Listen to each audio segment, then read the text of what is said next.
Kia ora, I'm Glenn Vickery. Welcome to my YouTube channel, Kiwi Bushcraft and Survival. And today I'm going to do a loadout on my chest webbing. I've had a few people ask me if I can do a loadout of my gear. So this weekend I thought I'd do the chest webbing and my webbing. I'll do my webbing next. Anyway, let's get into it. I'll just zoom the camera down a little bit so you can see a little better, and hopefully we get a decent picture. Okay, so obviously it's a chest webbing, and you wear it on your chest, around your chest. Now originally this was a vest, you know, like the vest that you can put a bulletproof plate on it, ballistic plate, and I just turned it into a vest. That way I could modify it however I wanted. Anyway, plus it was cheaper as well. So I may as well start off on this pocket up on the, this is the front left pocket. Okay. So I just have a fire steel, okay, here.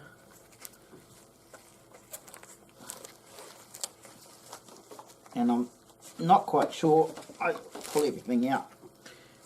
This here is a knife sharpener. Well, it's a diamond, just a diamond stone. Okay, I suppose I could open that up. And I just have a few extra rubber bands just to hold it in place, and because the rubber bands always come in handy. You can never have enough rubber bands. Okay, so just like that one there, and just in the middle here I can sharpen fish hooks and stuff like that as well. I might zoom this in a little bit actually, see if I can get that. Hopefully that's a little bit better. Okay, so there's the diamond sharpener, and I just take that up with a little bit of insulation tape, and I also have just an old leather belt that I can use for stropping the knife as well. I'll just plonk that down there for now. Rubber bands.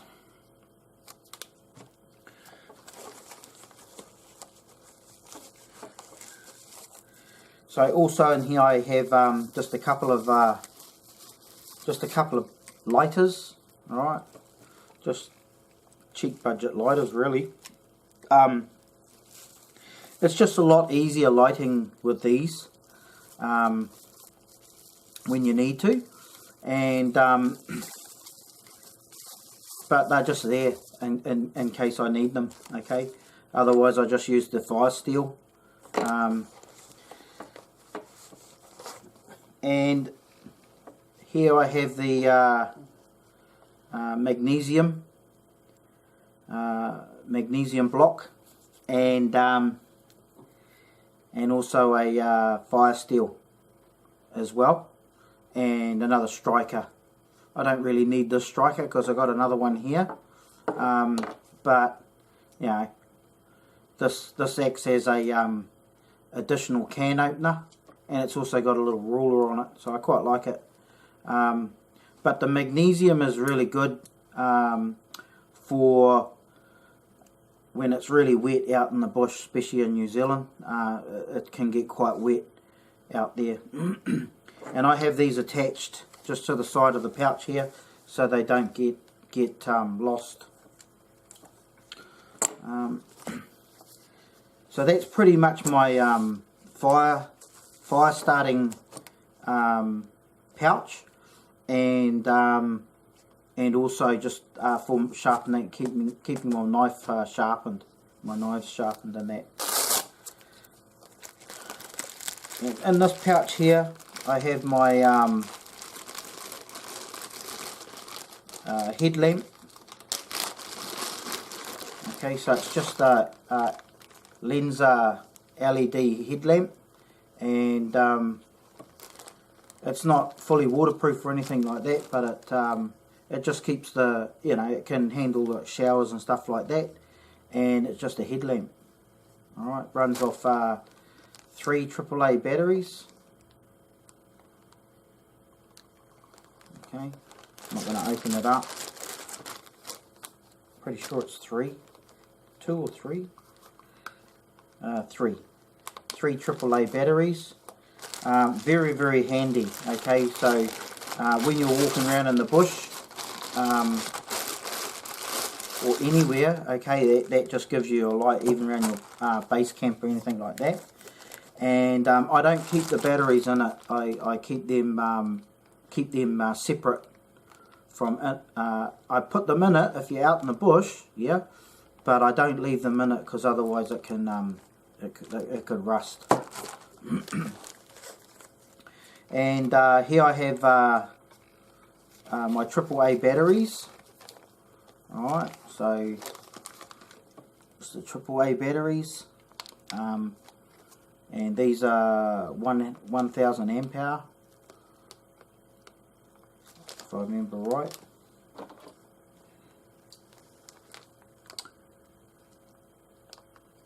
Something like that. And yeah, the I can't remember what they're called. Nickel. Oh, I can't even remember. Who cares? But that's what I use there. Spare. So you got spare batteries, and then down in the bottom here, I just have some tape. Okay, some insulation tape. Always comes in handy, and this is a black one, obviously. Carrying along, I have my Chogan tomahawk, okay, and I love my tomahawk. Okay, so there she is there, and this has all been well, not really modified as such, but it's been like yeah, I'd say modified. I've just done up the blade and tidied it. Basically, I've tidied it up, okay, to my likings. All right, so it's in mint condition. All right, and I can have that attached to the chest webbing.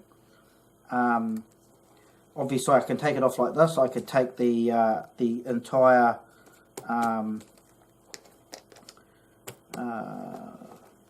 case off it as well, and attach that to a belt or anything else separately.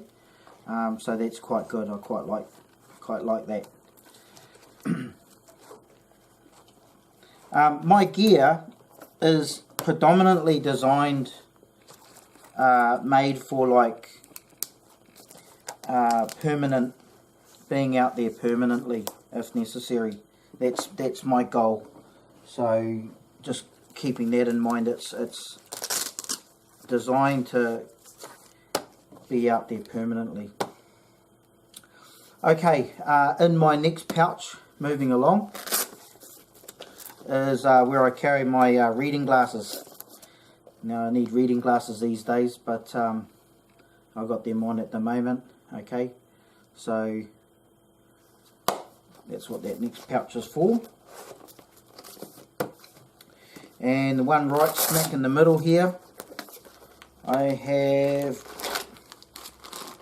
either a neck warmer or my beanie. And pretty much I don't really go very far without my neck warmer or beanie being close by. Yeah, this is the neck warmer. And that just goes round the neck.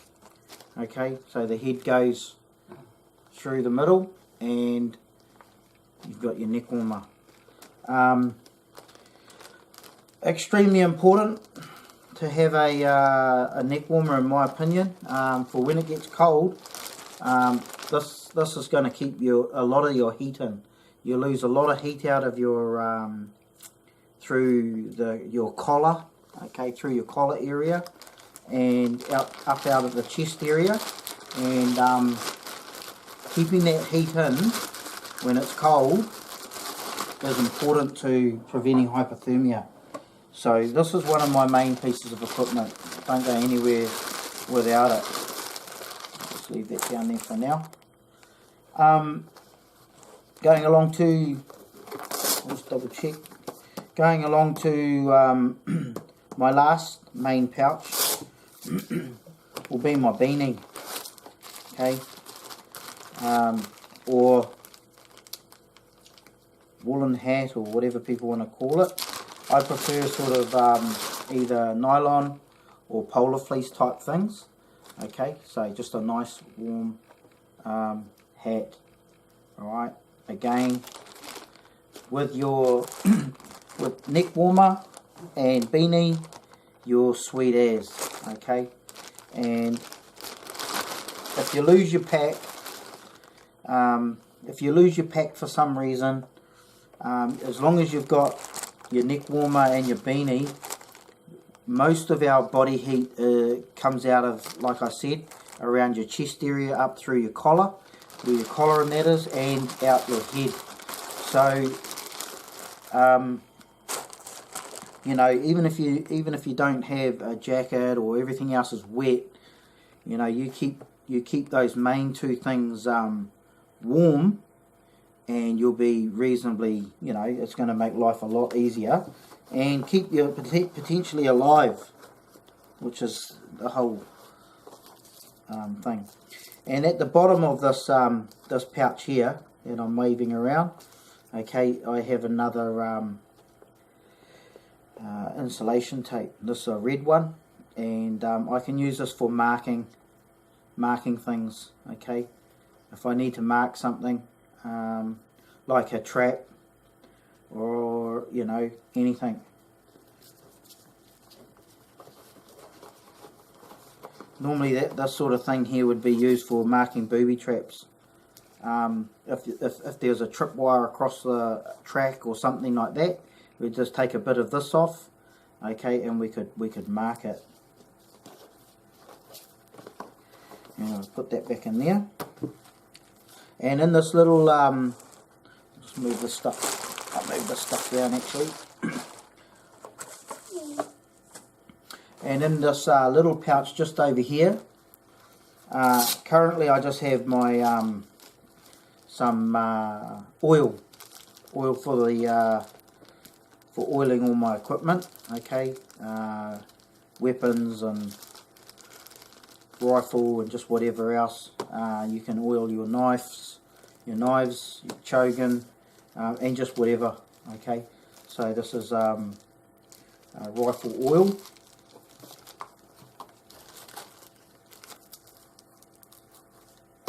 Very important to keep your equipment well oiled.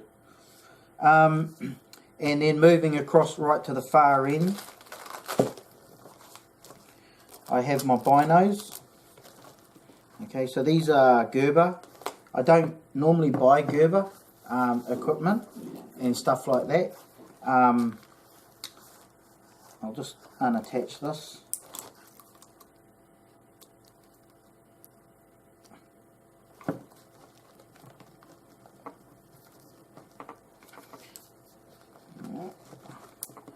So this is my Gerber 10 by 50.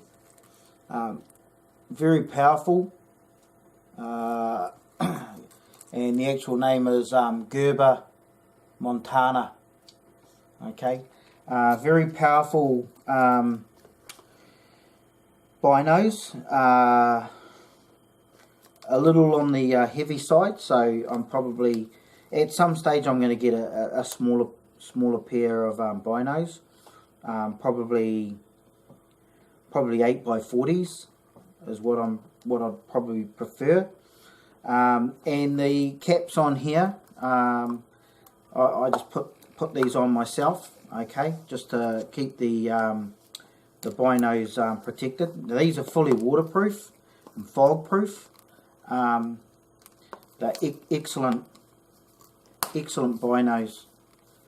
And then on the back here I just have a couple of cases as well. Alright, so it's the old story. You don't want to be seen first by anything, okay? You want to see whatever you're shooting at first. You want to, and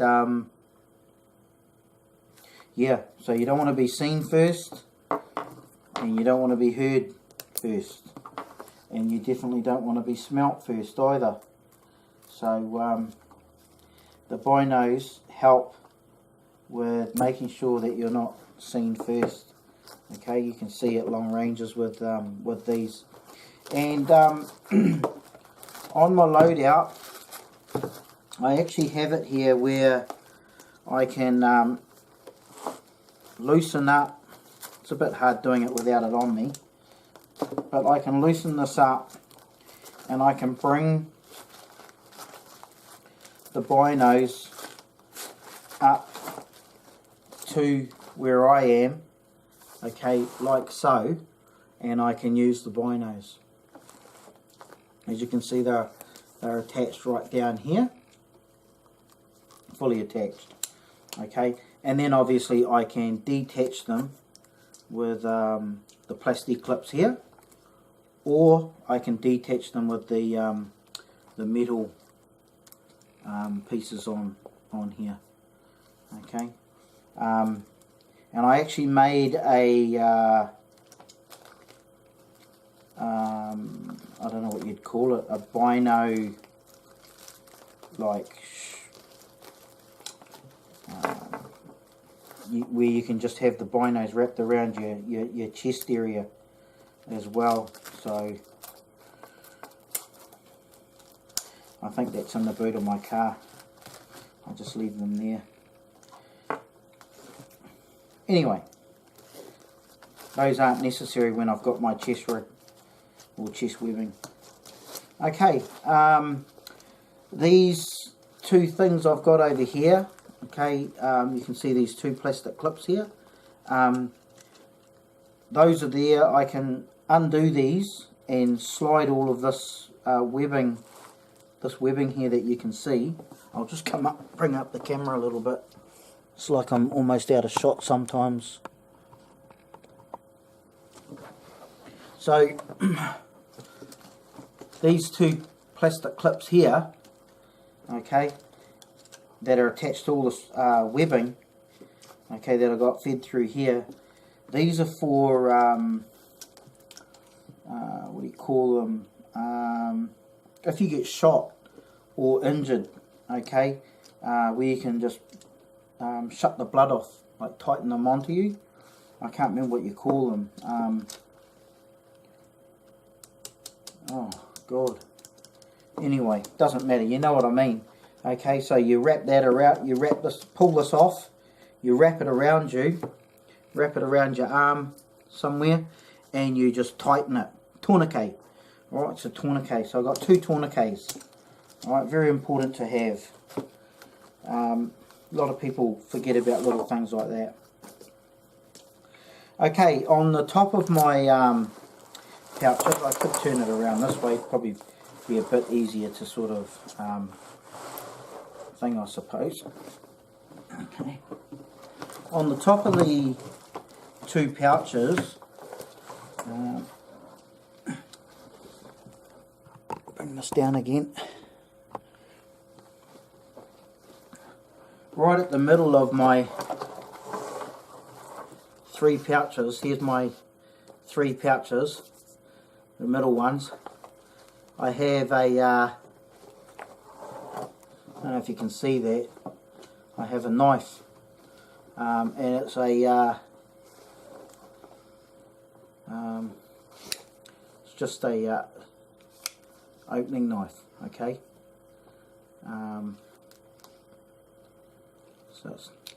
So it's not a full tang. Oh, it just opens. And this is just a basic budget knife, but it's got serrated the serrated edges here. Okay, it's got the serrated edges, and it's got a little pocket clip there. It's got a piece on here for which is designed for cutting seat belts, and a little piece here for on the end for breaking windows. And it also had a little torch in here, but I lost the torch. In fact, I think I might have found it the other day, but I didn't even, I forgot, I didn't realise it was for this. But I don't know. And then in here, in the back here, it's actually got a little fire steel as well. Okay, if you can see that, it's just got a little fire steel that plugs into the back of it. Okay, so just a folding knife, just a cheap Charlie, but she's pretty. Well, she's not sharp, but she's sharp. And yeah, I use this all the time, I probably use this more than any other knife that I have, so I probably think it's well worth for me investing in something a little better, which is something I'll do eventually. And I just have that sitting on the front, and so it's always handy for me, just sitting above these 3 pouches here. And then up in the commander's pouch here, this is probably one of my most important pouches. I have it's Velcro. A lot of this is Velcro, so I don't really like Velcro personally, because it's too noisy. So if I open it, it's like I'll just try and really quietly, little bit by little bit, open things if I'm out in the bush, because I just really don't like Velcro, but that's what everything's made out of these days. Okay, what do I have in here? I have my compass. Okay, and this is a priority. I have the magnetic variation set to 21 degrees easterly, and I just have a little thing in here reminding me of that. Okay, that it is set. Okay, so yeah, I've just noticed that my compass has got a little bubble in it. I've never noticed that before. Anyways, I'm probably due for a new compass anyway. I've been actually looking at them. So this one is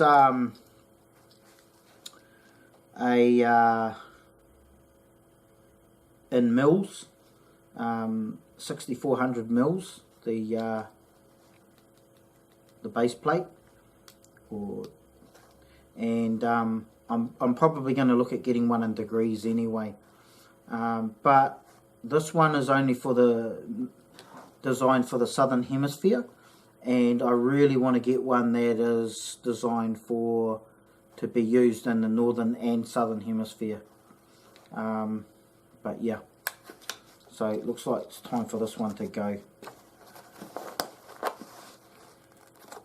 Just got a little bit of paracord in there.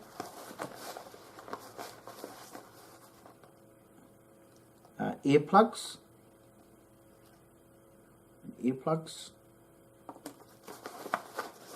Okay, you don't want to go shooting and blow your eardrums away. In here, in the back part of my pouch, I've got just a little notebook. So this is just it was a notebook that I've just basically cut in half. Okay, and I've got like a pencil here. I'll just, if I can get it out, just a little pencil with a rubber on the end. Okay, and a pencil sharpener. If you can see, I'm not going to pull it out, it's just in here, pencil sharpener. Okay, and so this is really just so that I can take notes down of anything, do bearings and calculations, from grid bearings to magnetic bearings and magnetic back bearings and grid back bearings and so on and so on. Calculate the MV, magnetic variation, and blah blah blah. So that's what this here's for. And also you can, if you need to write notes in it for anything else, you can. So I mean, some people have the you know, right when everything is wet pad, okay, you know, wet and dry pad. Those go for about, I don't know, $10–30, between 10 and 30 bucks, depending on what size you want to get. But I mean, this is fine as well. I might get one of those other little notepads another day, right in the wet pads or whatever. But that's all I have in the commander's pouch.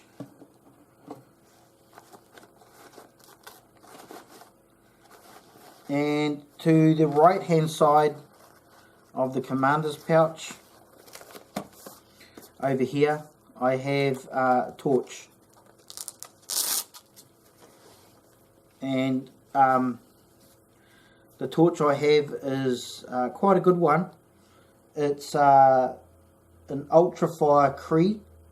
I don't know if you can see that on here, but it's a XML-T6, or X-Ray Mike Lima Tango 6, and it's a Ultrafire Cree. So quite a good little torch. It's got the button on the back here, and the torch moves, this part of the torch here moves forward and back to, like you can see here, it's going forward and coming back. It's coming back, so you can see it sliding back, and sliding forward is sliding forward and sliding back. So that's quite a good little torch. I won't flick the light out and use it, but yeah, good torch. And I normally keep the batteries in this. So this one here has the three AAA batteries, okay, and inside here I have the rechargeables. Okay, so I always try to use rechargeable batteries so that I can charge them up.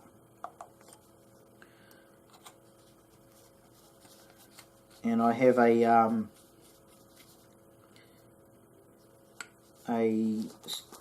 charger to do that. I'll just go and quickly grab it.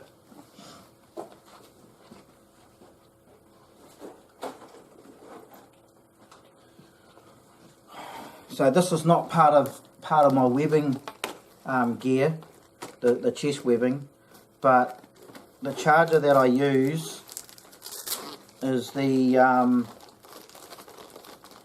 oh, I can't even remember the name of it.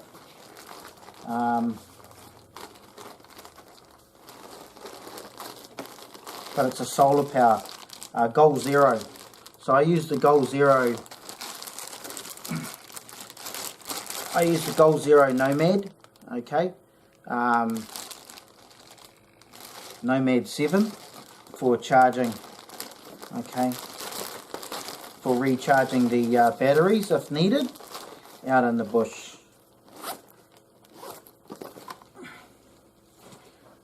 Okay, so that's the Surefire, and I use that for well, obviously anything at night, and obviously map reading and stuff like that as well. Over here I have a couple of plasti ties. Back in the day we used to use these as handcuffs as well, but good, nice and handy if you need those. Moving over this way, just past the Chogan, Also, where am I?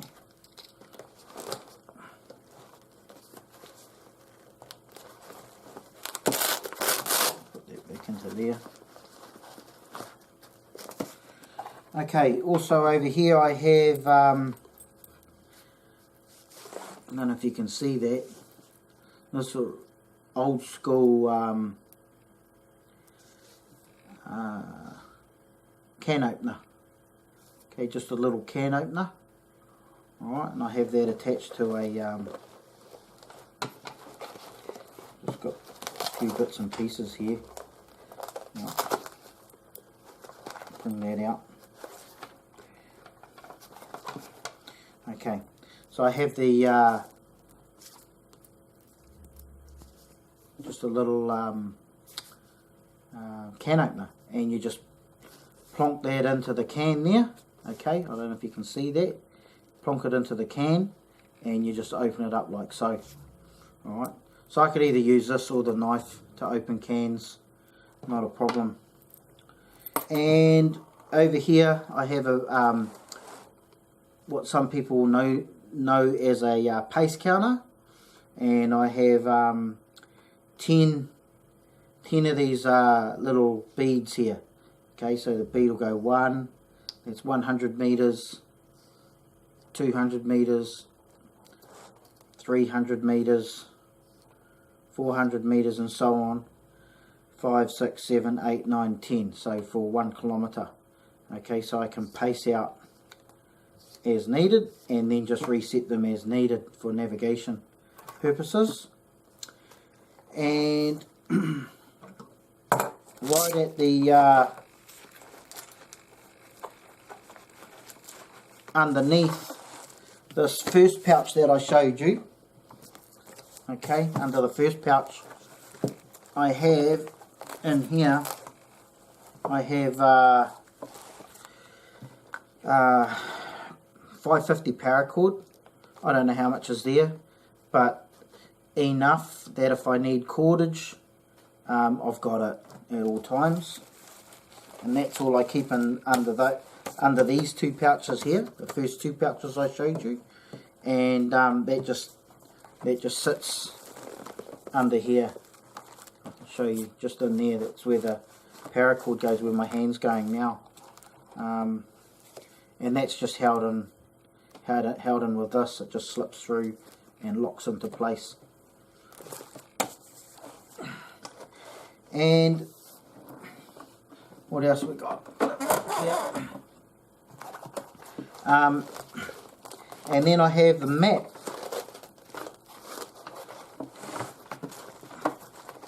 And the map is right behind all of this. Right behind the commander's pouch and all that. So I'll pull that out. And the map's in here. Alright, so, and then I just have the map in this map case, and I've done a video on the map case. I've done videos on the Chogan. I've done a video on the headlamp. So there's a few things I've done videos on already. And yeah, map case always handy. And obviously with the map case I can lengthen it out with this clip here. I can just slide it so that the map case can just go wherever I want it to go. So if I'm sitting down, I can just drop it onto a log or whatever and use that for navigation. So yeah, so that's the map case.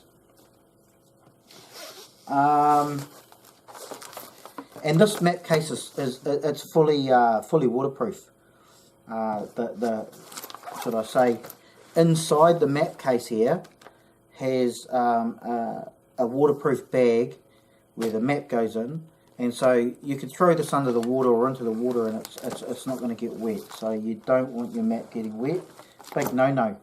Anyway, that's pretty much the loadout of my chest webbing. So that's what I carry. I do carry quite a bit of gear. Yes, it's obviously going to add weight, but you know, if you're looking long term, and so what you do is you have this for like hunting and anything else. But if you're looking at long term, you've got to have the gear. There's no way around it. You've just got to minimise the amount of gear you take, but you want to make sure you got the gear so that you can survive out there. But that's what I'm looking at doing anyway. That's my goals. Anyway, any questions? By all means, go for it. And like, subscribe, share, and I'll see you on the next video for my other loadout of my other webbing. Cheers. Bye bye.